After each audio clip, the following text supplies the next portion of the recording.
এই হচ্ছে ঈদের পরে আমার আরও কিছু ড্রেসের অর্ডার। এগুলো হচ্ছে আমার মেক করতে হবে, এগুলো আমি সেল করি নাই। তো এগুলো এটা আমার রেস্টুরেন্টের আম্মু দিছে। এটা অনেক সুন্দর লেস দিয়ে আমি কাজ করব। তো এই ড্রেসটা মেকিং ভিডিও আপনাদের সাথে খুব তাড়াতাড়ি শেয়ার করব। আর এই দুইটা আর্জেন্ট, এই দুইটা আমার আজকে রাত্রের মধ্যে কমপ্লিট করতে হবে। আজকে 10 তারিখ রাত্রে আমি 10টা বাজে কাপড় কাটবো অ্যান্ড এখনই মেক করব, কারণ কালকে সকালে 11টা বাজে ওনারা বাড়ি যাবে। তো এই দুইটা আমাকে ইমার্জেন্সি দিতে হবে। তো মেবি ভিডিও নাও করতে পারি, আবার করতেও পারি, তার কোনো ঠিক ঠিকানা নাই। তো কিন্তু এটার ভিডিও অবশ্যই আমি আপনাদের সাথে শেয়ার করব খুব তাড়াতাড়ি। এই সুন্দর গলার ডিজাইনটাও আজকে আপনাদের সাথে শেয়ার করব। তো চলুন শুরু করা যাক। হ্যালো ফ্রেন্ডস, আসসালামু আলাইকুম। আমি মরিয়ম আক্তার শিমু, মরিয়ম ব্লগস থেকে বলছি। আমার যেহেতু ইমার্জেন্সি কাজ, এগুলো আমাকে করতে হবে, তো ভাবলাম যে করি আর আপনাদের সাথে ভিডিও করি। তো কাজগুলো আমি করার আগে আমার খুব খারাপ লাগতেছিল, শরীরটাও ভালো ছিল না। তো ড্রেসের কাটিং করার আগে ভাবলাম যে একটু গোসল করে আসি। তো গোসল করতে চাইছিলাম, বাট আবার পরে চিন্তা করলাম না, যে আগে ড্রেসটা কাটিং করি, তারপর যেহেতু ফ্যান অফ করে ড্রেসটা কাটিং করতে হবে, পরে ঘেমে যাব। তো ড্রেসটা কাটিং করে তারপর আমি গোসল করে ড্রেসটা সেলাই করতে বসি। আসলে অনেকটাই অসুস্থ, কি হয়েছে আমি নিজেও জানি না। আমি কোনো কাজ এখন করতে পারি না, বা কোনো কিছু বেশিক্ষণ ধরে রাখতে পারি না, হাত পা অবশ হয়ে আসতেছে। তারপরও কাজ তো করতে হবে, কাজ না করলেও তার হবে না। তো ঝটপট করে কাপড়গুলো কাটবো। বডির মাপটা খুবই কম ছিল ওনার, 38 বডির মাপ। আর 38, 36, 34 বডির মাপের জামা বানাতে আমার খুব ভালো লাগে, কারণ এটার ফিটিংটা খুব সুন্দরভাবে দেওয়া যায়।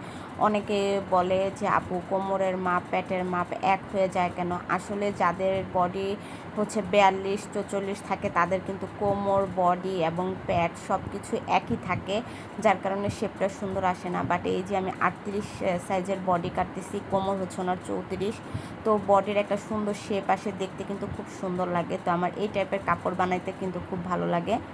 আর এই কাপড়টা মাস্ট বি জোড়া হবে হাতায়, কারণ এটার হাতার কাপড় এক্সট্রা দেওয়াও ছিল না, আবার বেশি পান্নাও ছিল না। যেহেতু ওনার মোটামুটি আমার যে কাপড়টা এখানে যদি 42 সাইজের বডির মাপের হতো, তাহলে কিন্তু আমাকে এখানে 2বার জোড়া দিতে হতো। আর এখানে আমি জাস্ট একটা জোড়া দিব মাঝখানে, তাছাড়া আর কোনো জোড়া পড়তেছে না।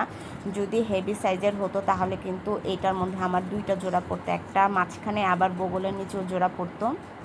আর এটার হাতা কিন্তু আমি খুব সুন্দর করে কুচি দিয়ে সেলাই করব, সেটা আপনাদের সাথে শেয়ার করব। কারণ অনেকে বলেন আপু কুচি দেওয়ার ডিজাইন করে একটা হাতার ডিজাইন দেখায়ও, তো তাদের জন্য এই ভিডিওটা থাকবে, ওইটা পরে দেখায় দিব। আর উনি বলছে যে প্রচুর পরিমাণে ঘের দিয়ে ওনাকে প্লাজো কাটিং করে দেওয়ার জন্য। তো আমি ফার্স্টে শেপটা দিয়েছিলাম পাকিস্তানি স্টাইলে প্লাজো কাটিং। পরে উনি যেহেতু প্রচুর পরিমাণে ঘের পরে, আমি যদি সাইড থেকে আরও 3 ইঞ্চি কাপড় ফেলে দিই, তাহলে ওই ঘেরটা হবে না। তো আর ওই ঘেরটা আর দিই নেই, পরে আমি নর্মাল যেভাবে প্লাজো কাটিং করি ঠিক ওইভাবে কাটিং করে নেই। আর এখানে আমি জামার গলার কাটিং করে নিচ্ছি, কারণ উনি শুধুমাত্র সামনের গলাটা কাটিং করব, কলারওয়ালা জামা থাকবে। আর উনি আমাকে ডিজাইন আগে দিয়ে দিয়েছিল যে কিভাবে গলাটা আমি কাটিং করব। তো সেই অনুযায়ী জামার গলাটা আমি কাটিং করে নিচ্ছি। আপনারা আমার মাপ দেখে এলে বুঝতে পারবেন, যেহেতু আমি কলার দিব, তাই 3.25 ইঞ্চি বা ওইটাকে কি বলে আমি জানি না, 3 ইঞ্চি থেকে 3 সুতা কম আমি নিয়েছিলাম গলার মাপের জন্য। আর লম্বায় আমি 7 দিব, কারণ যেহেতু কলার হবে, কলারওয়ালা জামার গলা একটু লম্বাটা বেশি দিতে হয়, না হলে গলা ঢুকবে না। তো এটা যেহেতু একটা সিঁড়ি গলা বা বক্স গলা যাই বলা হোক, তো এর জন্য আমি ফার্স্টে 1 ইঞ্চি চড়া, পরে 1/2 ইঞ্চি চড়া একটা বক্স করে নিছি, কারণ 1/2 ইঞ্চি ওটা কাটার পরে ওটা কিন্তু আমার 1 ইঞ্চি হয়ে যাবে। উপরে আবার 1 ইঞ্চি দিয়ে পরে আবার 1 ইঞ্চি চড়া এবং 1 ইঞ্চি লম্বায় আমি আবার আরেকটা বক্স করে নিই। মোট আমি এখানে 2টা সিঁড়ি দিব। তারপর এই গলাতে কিন্তু আমার ফিতা হবে, তো নিচের যে বক্সটা সেখানে আমার ফিতা অ্যাড করতে হবে। কাস্টমার আমাকে 2টা ড্রেসেরই ডিজাইন কিন্তু বলে দিছে, যে একটা প্যান্ট সেলার হবে, একটা প্লাজো হবে এবং একটার বক্স দিতে হবে। আর আমাদের দর্জিদের হাতে কিন্তু সব কিছুই থাকে, আমরা ড্রেসটাকে কিভাবে ফুটাবো, কিভাবে কি করব। এই ড্রেসটাতে যেহেতু কোনো কাজ করা ছিল না, তো সাইডের যে পাইপিনের কাপড়টা ছিল আমি ওইটা দিয়ে নিচে একটা সুন্দর করে বর্ডার করে দিয়েছি, যাতে দেখতে খুব সুন্দর লাগে, না হলে মনে হবে যে গজ কাপড় দিয়ে জামাটা বানানো হয়েছে। আর হচ্ছে কলারের যেটা দিয়েছি সেটা আমি হচ্ছে এটার সালোয়ারের কাপড় দিয়ে কলার দিয়েছি, এবং ফিতাটাও কিন্তু আমি সালোয়ারের কাপড় দিয়ে দিয়েছি যাতে দেখতে একটু সুন্দর লাগে।